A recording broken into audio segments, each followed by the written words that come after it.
Halo semuanya, kata orang, penampilanku masih sangat menarik. Bahkan banyak yang bilang aku cantik.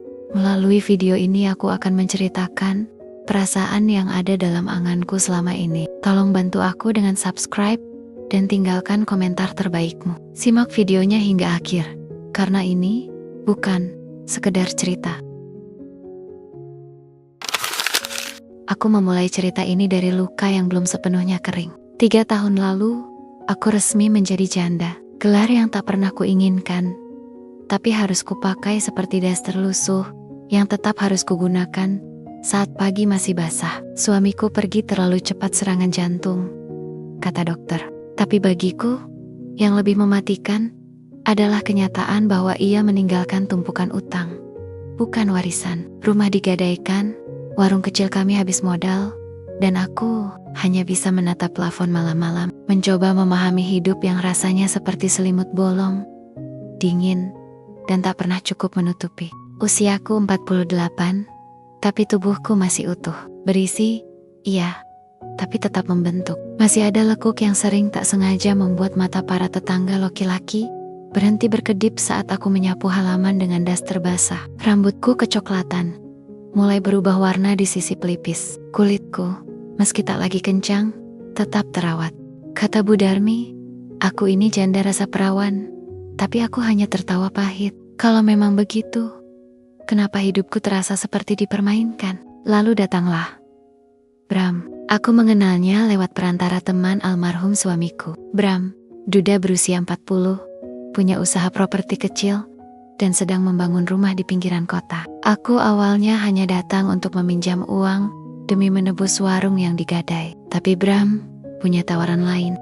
Dewi, aku gak biasa main lepas tangan, ucapnya saat pertama kali kami bicara 4 mata di teras rumah kontrakannya. Kalau mau pinjam, harus ada ikatan. Setidaknya, kamu bantu aku urus rumah sampai lunas. Anggap aja, kamu bayarnya pakai tanganmu. Waktu itu, aku hanya mengangguk, tapi dalam hati, kata-katanya menampar lembut. Bayar dengan tanganmu. Kalimat yang ambigu, tapi anehnya membuat pipiku hangat. Dan bukan karena sinar matahari sore. Bram tak banyak senyum. Wajahnya tegas, rahangnya kuat, matanya dalam seperti sumur tua yang menyimpan banyak cerita. Ia tak memandangku sebagai wanita. Kupikir begitu awalnya. Tapi cara ia memperhatikanku dari kaki hingga pundak terkadang seperti menelanjangi tanpa menyentuh. Kamu yakin bisa urus rumah sendirian? Aku biasa pegang gagang sapu. Maksudnya, bagus. Yang penting tanganmu luas dan kuat menahan beban. Aku tak tahu apakah ia sedang menguji atau menggoda. Tapi sejak saat itu, perjanjianku dimulai. Menjadi pembantu di rumahnya, mengurus semua, masakan, cucian, kebun kecil, dan kamar tamu yang entah kapan akan diisi. Dan sebagai imbalannya, hutangku berkurang tiap bulan. Seperti air got yang perlahan surut, meski masih meninggalkan lumpur.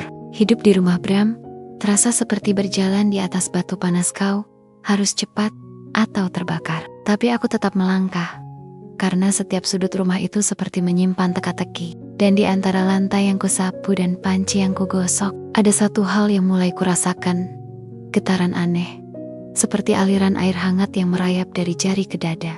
Apakah itu cinta? Aku belum berani menyebutnya begitu. Tapi setiap kali Bram berdiri terlalu dekat saat aku sedang jongkok menyiram tanaman, dan ia berkata, hati-hati.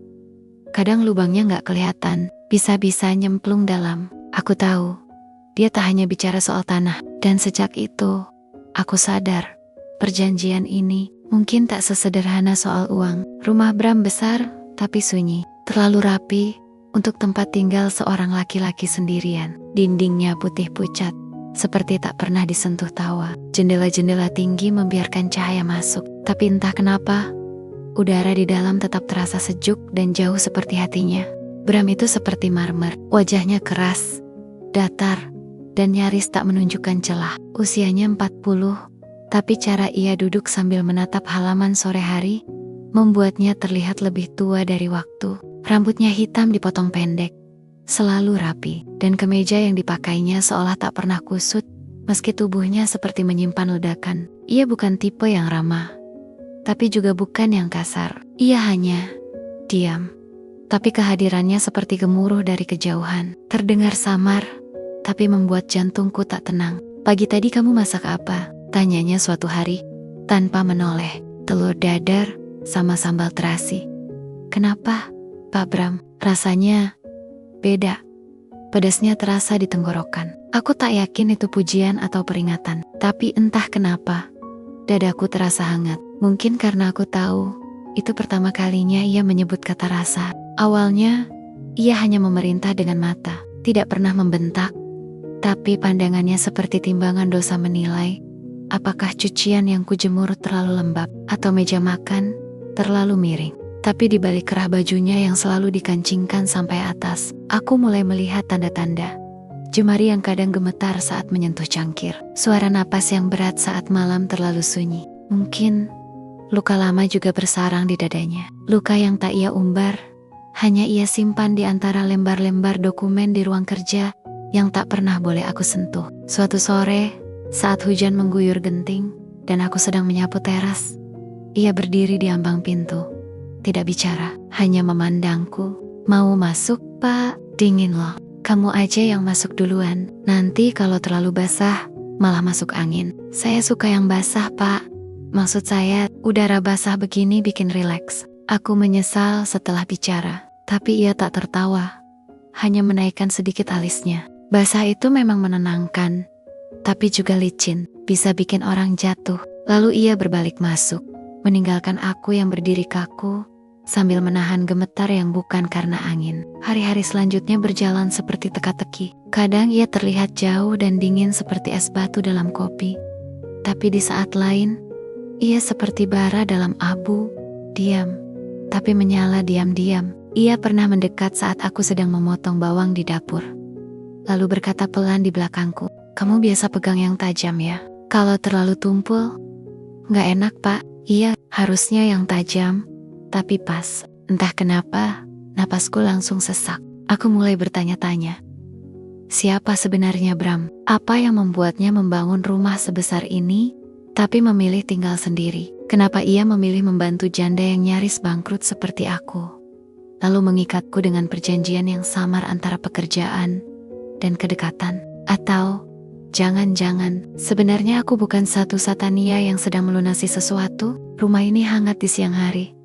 Tapi, saat malam turun, dan langkah kaki hanya tinggal satu pasang, rasa dingin dari tubuhnya mulai merayap ke kulitku dan diam-diam menembus ke dalam. Dan aku tahu, tak selamanya marmer itu beku. Jika retaknya ditemukan, ia bisa pika. Dan siapapun di dekatnya, bisa ikut hancur. Setiap hariku di rumah Bram diisi bunyi-bunyi sederhana. Derit pintu kayu, sapu lidi yang menyisir lantai, air keran yang menetes pelan, dan langkah Bram yang tak pernah bisa kutebak. Kadang dari arah dapur, kadang dari atas tangga, kadang tiba-tiba muncul di belakangku membuatku menelan ludah dan buru-buru menunduk. Seolah ada sesuatu dalam matanya yang bisa melucuti kainku tanpa menyentuh. Pagi itu seperti biasa, aku menyiapkan sarapan, nasi hangat, telur ceplok dengan pinggiran renyah, dan sambal kecap yang kubuat dari cabai rawit yang kupotong kecil-kecil dengan hati-hati. Tapi entah kenapa, tanganku sedikit gemetar saat meletakkan sendok di mangkuk. Sendok itu jatuh. Denting logamnya menghantam lantai keramik, menggema seperti isyarat dari langit. Dan saat aku jongkok hendak mengambilnya, sebuah tangan lain sudah lebih dulu menyentuh sendok yang sama. Tanganku dan tangannya bersentuhan. Lama, terlalu lama untuk sekadar maaf. "Oh, maaf Pak," ucapku lirih, tapi tak langsung menarik tanganku. "Nggak apa-apa. Kadang, yang jatuh itu justru bisa bikin kita saling pegang," katanya pelan. Aku menatapnya. Matanya bukan mata majikan. Kali ini, ada sesuatu di sana getaran, atau mungkin getar yang sama, yang menggetarkan dadaku dari dalam. Jantungku berdetak begitu keras, seolah ingin menyibak kain kebaya yang melekat di tubuhku. Aku bangkit perlahan, tapi rasanya lututku goyah. Bram pun berdiri, tapi ia tak langsung pergi. Ia hanya menatapku, seolah menyadari betapa dekatnya kami tadi. "Tangan kamu dingin," gumamnya. "Tadi kena air cucian. Kalau dingin terus, bisa keras nanti. Harus sering digosok." Fire hang. Aku tak tahu lagi harus membalas apa, tapi pipiku sudah hangat. Seperti wajan yang baru diangkat dari kompor. Sejak kejadian itu, suasana rumah berubah. Tak ada yang berkata langsung, tapi tubuh kami bicara dalam bahasa diam. Dari cara ia berdiri sedikit terlalu dekat saat aku menyeduh kopi, dari cara aku menunduk lebih dalam saat ia lewat di belakang punggungku yang hanya ditutup kain tipis. Aku mulai memperhatikan gerak-geriknya, cara ia meneguk teh di pagi hari, bibirnya yang sedikit basah saat menyeruput, lehernya yang mengencang setiap kali menahan batuk. Dan ketika aku membersihkan kaca jendela dan melihat bayangannya memandang dari belakang, aku tahu ia sedang menunggu waktu yang tepat. Malam itu, saat aku menyapu ruang tengah, Bram duduk di sofa membaca berkas, tapi pandangannya tak lepas dariku. Dewi, panggilnya. Tiba-tiba, iya pak, kalau aku minta kamu urus yang lebih dalam, kamu sanggup lebih dalam? Maksudnya, ya, bukan cuma permukaan rumah, tapi bagian-bagian tersembunyi yang jarang tersentuh. Kadang, justru yang paling dalam itu, yang paling butuh sentuhan. Aku menelan ludah. Sapu di tanganku seketika terasa seperti alat musik yang menunggu digesek. Aku tak berani menatap matanya, tapi aku tahu ia sedang menggali sesuatu. Bukan rumah, tapi mungkin perasaanku. Dan aku mulai sadar, yang jatuh pagi tadi bukan cuma sendok, tapi batas. Dapur bagiku bukan sekadar tempat masak. Ia adalah altar tempat aku mempersembahkan waktu, tenaga, dan diam-diam rasa. Setiap bunyi panci beradu, setiap semburan uap dari kukusan, setiap aroma tumisan yang melayang ke langit-langit rumah Bram, seperti mantra yang kutebar diam-diam. Harapanku sederhana. Semoga yang kucampur di sana tak hanya bumbu, tapi juga perasa. Dan rasa, Bram kini mulai lebih banyak bicara. Tidak lagi sekadar perintah. Komentarnya datang tiba-tiba seperti gerimis tak deras, tapi cukup membuat kulit merinding. Gulanya kebanyakan. Aku suka pahit, tapi tetap bisa dinikmati. Maaf pak, saya pikir bapak suka yang manis. Manis, boleh, asal tidak membuat lengket terlalu cepat. Kalimatnya seperti kulit manggis pahit di luar, tapi siapa tahu dalamnya manis. Dan aku, yang memotong timun sambil pura-pura sibuk, hanya mengangguk. Padahal jantungku tak sedang tenang. Kalimatnya terlalu tipis untuk dimaknai secara harfiah, tapi terlalu tebal untuk diabaikan begitu saja. Suatu malam, saat dapur sudah sunyi dan lampu tinggal redup, aku sedang mencuci gelas bekas makannya. Air mengalir pelan, tanganku sibuk menggosok bagian bawah yang sempit. Tanpa suara, Bram berdiri di ambang pintu. Kamu terlalu lincah untuk hanya jadi pembantu. Aku terdiam. Tangan berhenti menggosok. Air terus mengalir, tapi tubuhku membeku. Lincah, pak? Tanyaku, mencoba terdengar tenang. Gerakmu cepat, gesit, tapi tetap halus. Seperti kamu tahu bagian mana yang harus ditekan pelan, dan mana yang cukup disentuh lembut. Aku hanya menunduk. Kalau saja dia tahu, aku memang tak pernah sekaku itu. Kalau sudah basah, saya hanya berusaha bekerja sebaik mungkin. Atau, mungkin kamu memang terlatih mengendalikan banyak hal sekaligus, katanya, mendekat pelan. Termasuk getaran, entah suara siapa yang tercekat malam itu, suaraku, atau langkahnya yang berhenti hanya 2 ubin dari belakangku. Kamu pernah disakiti? Tanyanya pelan. Pernah, jawabku nyaris berbisik. Tapi saya lebih sering menyimpan rasa sakit itu sendiri. Sendiri kadang bukan pilihan, tapi hukuman, ujarnya. Lalu diam sejenak. Aku juga pernah merasa begitu. Aku tak menoleh, tapi aku tahu malam itu kami seperti 2 uap dari panci berbeda yang perlahan-lahan saling menghangatkan tutup. Suaranya di dapur kini bukan hanya suara majikan. Nada bicaranya lebih rendah, lebih halus. Kadang ia duduk di kursi makan sambil mengawasi caraku menggiling cabai, seolah sedang menilai teknik atau sekadar menikmati pemandangan. Kamu kuat ya? Harus pak, kalau nggak kuat nanti gampang lemas. Kalau udah lemas, biasanya minta disandarin ya. Tergantung siapa yang nyuruh pak, dan sejauh mana mau ditopang.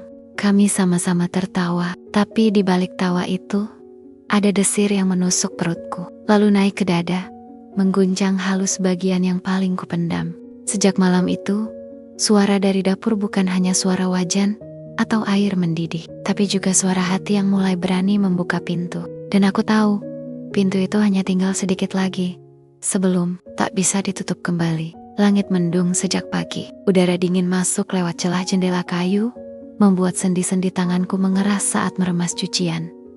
Tapi pekerjaanku tak mengenal musim, dapur tetap harus bersih. Meski di luar air turun dari langit seperti amarah yang lama dipendam. Siang itu, hujan turun deras, seperti sedang membasuh sisa luka yang belum sempat mengering di dalam rumah ini. Aku sedang mencincang bawang ketika suara tetet kecil terdengar di sudut langit-langit dapur. Air menetes, lalu menetes lagi. Bocor, aku menengadah. Ada lubang kecil di atap yang tak sempat kututup tempo hari. Segera ku tarik bangku kayu, berdiri di atasnya, berusaha menjangkau dengan selembar plastik dan lakban seadanya. Tanganku sudah basah. Plastik susah menempel. Aku berdiri berjinjit, menopang badan dengan satu tangan, dan saat aku memiringkan tubuh untuk menekan lakban ke sisi atap, kakiku kehilangan keseimbangan. Aku terjatuh, tapi tidak menyentuh lantai. Ada dua lengan kuat yang menangkapku tepat waktu. Tubuhku terhenti dalam pelukan. Napasku memburu, dan yang paling kuingat bukan rasa takut jatuh, tapi kehangatan pelipisnya yang menempel di pipiku. Bram. Ia menahan nafasku dalam dekapan, tanpa bicara. Terlalu wangi untuk tinggal di dapur, bisiknya. Suaranya nyaris tak terdengar, karena hujan yang menghajar genteng. Aku tak menjawab, tapi tubuhku seolah tahu caranya menjawab tanpa kata. Aku tidak langsung melepaskan diri. Justru kurasakan lengan ini sedikit mengencang. Seolah-olah tubuhku menemukan sandaran yang lebih kuat dari tembok dapur manapun. Pelipisnya tetap di pipiku, menghangatkan sisi wajah yang sejak tadi dingin oleh udara hujan. Maaf, ucapku pelan. Saat sadar betapa dekatnya kami, kenapa harus minta maaf? Kalau yang jatuh malah terasa pas. Jawabnya, aku menatapnya, tapi mataku segera turun ke dagunya. Lalu ke dada bidang yang menahan tubuhku tanpa goyah. Jemariku bergetar. Entah karena gugup, atau karena tubuhku terlalu lama tidak disentuh siapapun. Apalagi dengan cara sehangat itu. Kami akhirnya berpisah dalam diam, tapi tak ada yang kembali utuh. Sejak pelipis itu menyentuh pipiku, aku tahu ada sesuatu yang mulai retak. Bukan genteng, tapi sore itu, aku membuatkan teh jahe untuknya. Tangan kami tak bersentuhan, tapi ada uap dari cangkir yang seperti membawa pesan rahasia. Bahwa tubuh bisa menjauh, tapi aroma dan ingatan tidak. Kamu? Udah lama gak dipeluk? Tanyanya saat menyeruput teh. Aku tersenyum samar. Kalau hujan terus, siapapun pasti butuh kehangatan. Tapi kadang hangat yang kita butuhkan bukan cuma dari air panas. Dari mana, Pak? Dari pelipis, dari dada, dari napas yang bersisian. Aku hanya menunduk. Tapi aku tahu, sejak pelukan itu, ia tak lagi hanya majikanku. Ia mulai jadi sesuatu yang lebih sulit kudefinisikan. Sesuatu yang jika didekati terlalu cepat bisa membongkar, tapi jika dijauhi bisa membuatku membeku.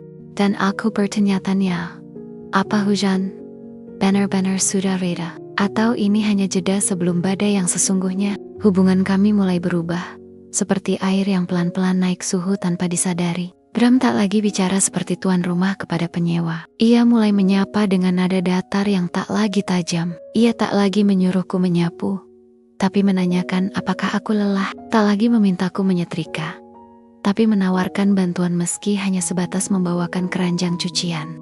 Perjanjian itu masih ada, hitam di atas putih, bahwa aku, Dewi, akan bekerja sebagai pembantu rumah tangga sampai hutang itu lunas. Selembar kertas yang mengekang langkahku dan jantungku.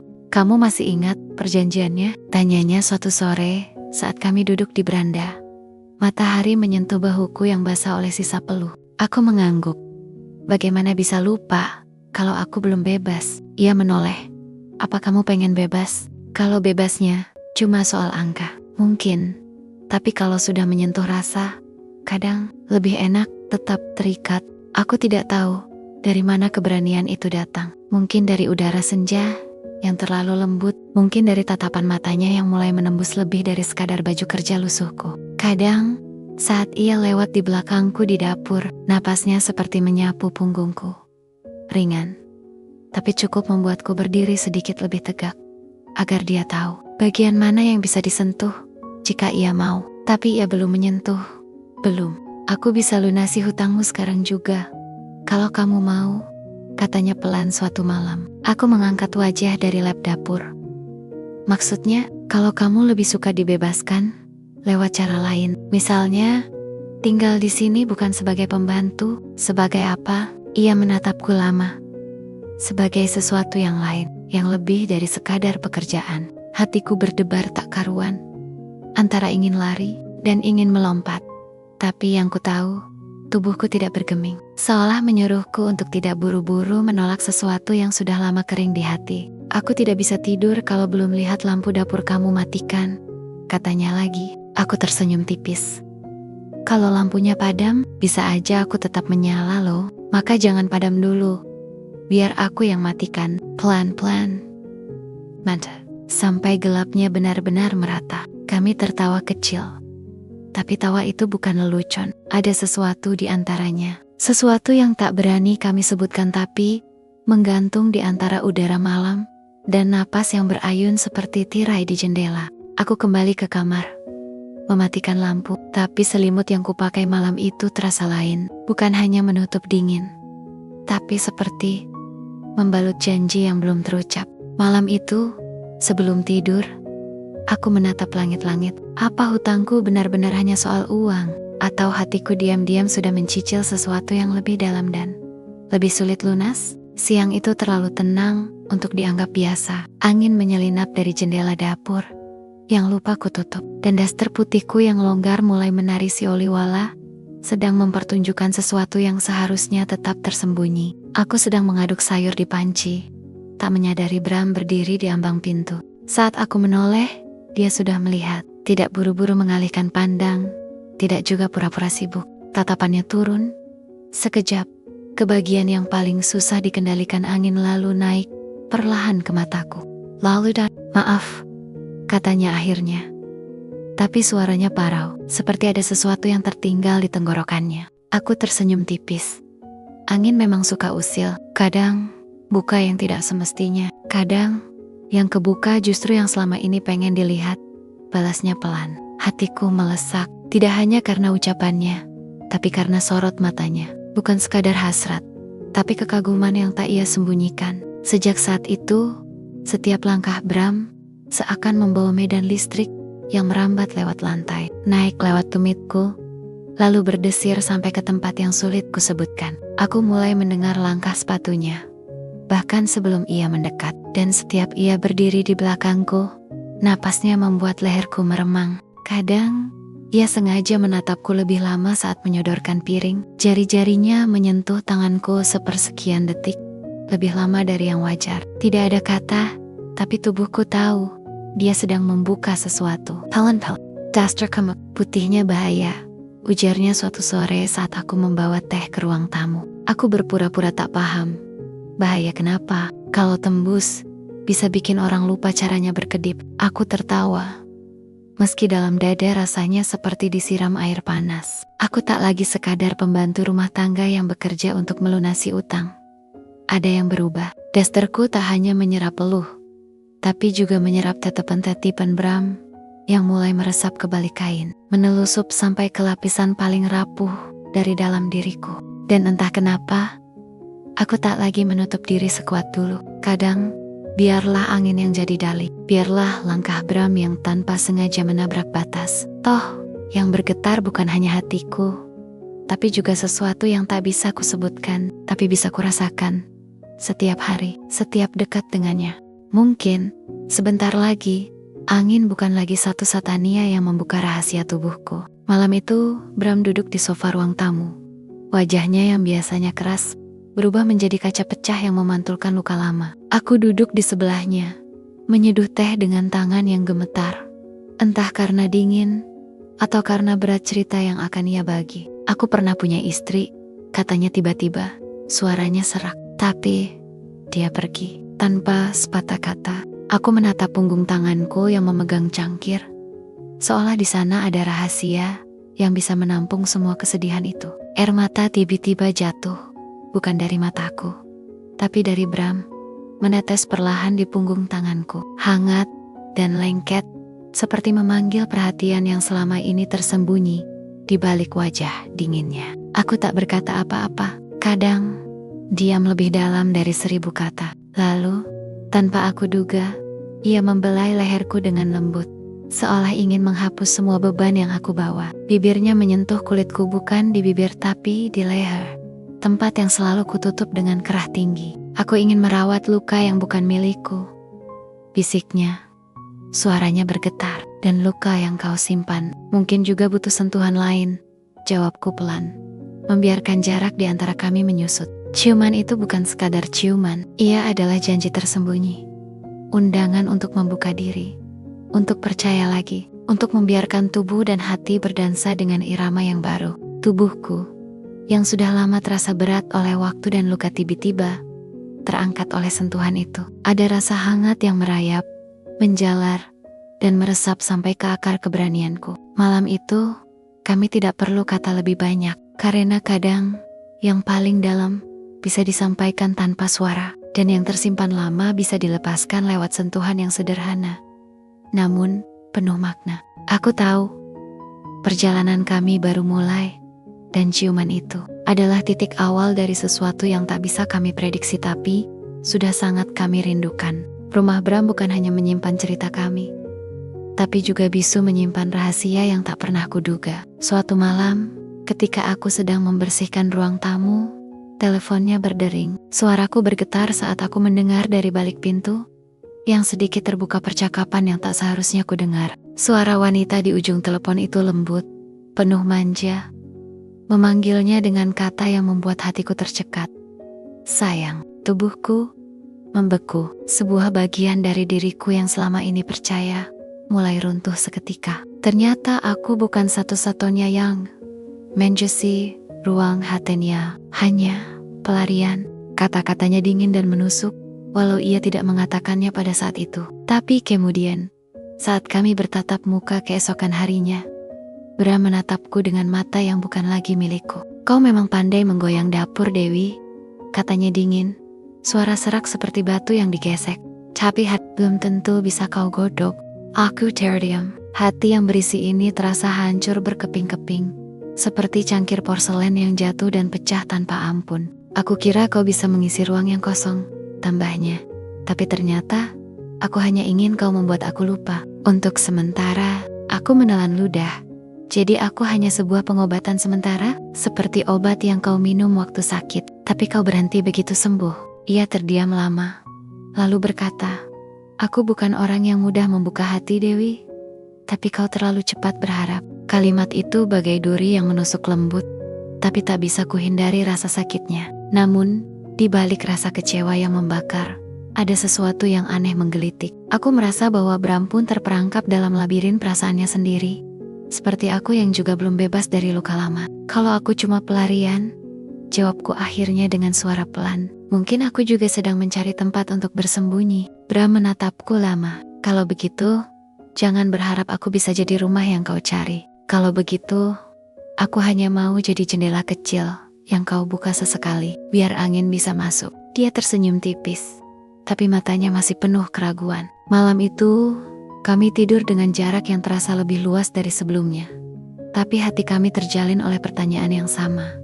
Apakah luka lama bisa sembuh tanpa menggores luka baru? Rahasia di balik dinding itu menghantui, membuatku bertanya-tanya.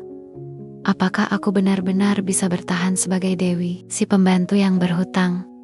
Ataukah aku harus berjuang untuk menjadi lebih dari itu? Dan Bram, apakah ia hanya takut jatuh? Atau memang belum siap untuk membiarkan cinta tumbuh? Malam itu, aku hampir memutuskan untuk pergi. Bagaimana mungkin aku bertahan di rumah yang penuh rahasia, di tempat di mana aku hanyalah bayangan sementara di mata pria yang aku cintai. Tapi Bram menahanku. Tangannya, yang biasanya dingin dan tegas, kini merangkulku dengan lembut, menahan langkahku yang hampir pergi. Wanita itu, katanya pelan, adalah adik iparku. Dia datang bukan hanya untukku, tapi untuk masa lalu yang tak pernah mau lepas. Aku menatapnya, mencoba membaca isi hatinya yang tersembunyi di balik keraguan. Dia membujukku untuk kembali ke tempat yang sudah hancur. Tapi aku tahu itu bukan jalan yang bisa kuambil. Suara Bram pecah. Suara yang selama ini tersembunyi di balik topeng dinginnya mulai terkuak. Aku justru takut mencintaimu, Dewi, katanya dengan suara yang nyaris berbisik. Karena kau terlalu nyata dan aku terlalu hancur untuk percaya. Hatiku meremas erat. Kata-katanya menoreh luka kedua, lebih dalam dari yang pertama. Luka yang tak terlihat, tapi terasa membakar. Aku mengerti bahwa cinta bukan hanya soal keinginan, tapi juga soal keberanian untuk membuka diri, untuk percaya lagi. Setelah berkali-kali terluka, kalau aku terlalu nyata, aku menjawab lembut.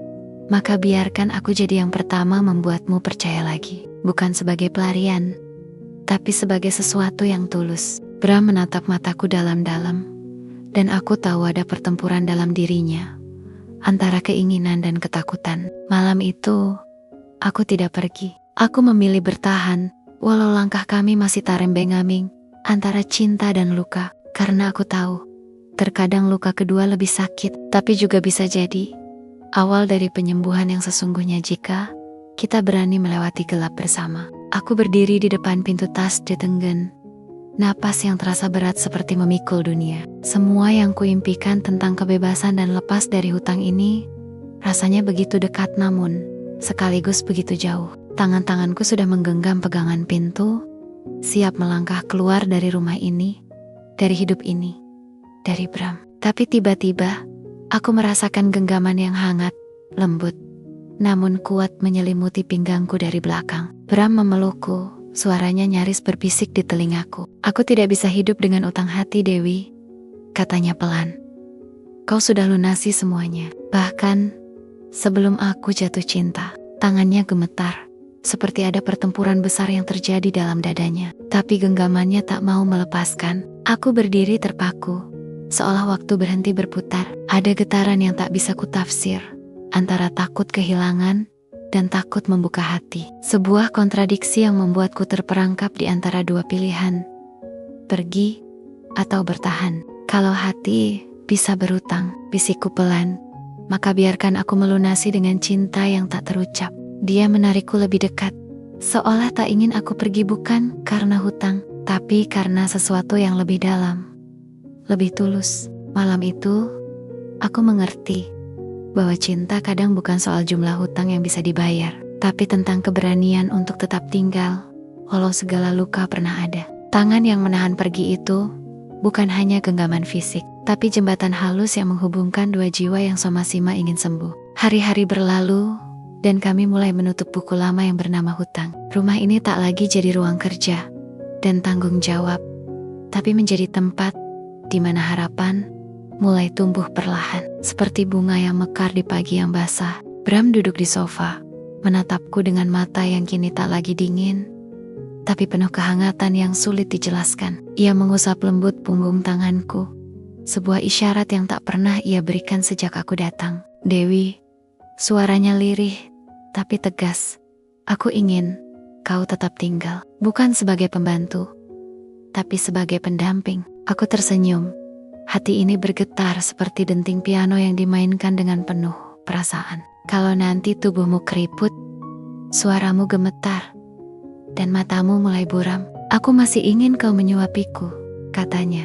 Suara yang mengandung janji dan harapan yang dalam. Kalimat itu seperti membalut hatiku dengan selimut hangat. Aku membayangkan masa depan kami, bukan yang sempurna, tapi yang penuh kejujuran dan saling mengisi. Dada yang dulu terasa berat dan penuh luka, kini kembali bernyawa, berisi harapan dan cinta yang tak perlu disembunyikan lagi. Aku tak ingin kau menjadi bayangan atau sekadar angka dalam buku utang, jawabku pelan. Aku ingin menjadi wanita yang kau cintai, meski waktu terus berlari dan segala berubah. Bram merangkulku erat, dan aku tahu akhirnya kami menemukan bahasa cinta yang tak perlu diucapkan, tapi dirasakan dengan segenap jiwa. Di sini, di rumah yang dulu hanya penuh tanggung jawab dan janji, kini tumbuh benih cinta yang siap kami rawat bersama. Kini aku masih di rumah itu, masih di dapur yang dulu menjadi tempat aku mengaduk sambal dengan beban dan hutang. Tapi sekarang, tanganku bebas menyentuh apapun termasuk hati Bram. Cinta kami seperti masakan, bukan yang meledek-ledek seperti api besar, tapi yang pelan-pelan, meresap ke dalam setiap serat jiwa. Api yang tak pernah padam, tapi selalu hangat, menghangatkan. Aku sering membayangkan betapa anehnya cinta ini, yang datang tanpa janji muluk dan drama yang berlebihan, tapi justru terukir dalam keheningan dan sentuhan kecil yang berarti. Kalau kau tanya bagaimana rasanya, aku hanya akan tersenyum dan berkata, Bram, mentokin aja hatimu sampai aku gak bisa keluar lagi. Kata-kata ambigu itu seperti doa dan harapan sekaligus. Aku ingin cinta ini menjadi rumah yang tak pernah ku ingin tinggalkan. Tempat di mana luka boleh ada, tapi cinta jauh lebih kuat untuk menyembuhkannya. Dan aku tahu, di atas api pelan itu, cinta kami sudah matang. Tidak lagi muda dan naif, tapi dewasa dan penuh rasa syukur. Aku, Dewi, yang dulu adalah janda penuh beban dan utang, kini menemukan bahagia yang tak terduga. Bukan dari harta, tapi dari jiwa yang saling memeluk, tanpa perlu banyak kata. Ini adalah akhir dari sebuah perjalanan dan sekaligus awal dari kisah yang lebih indah.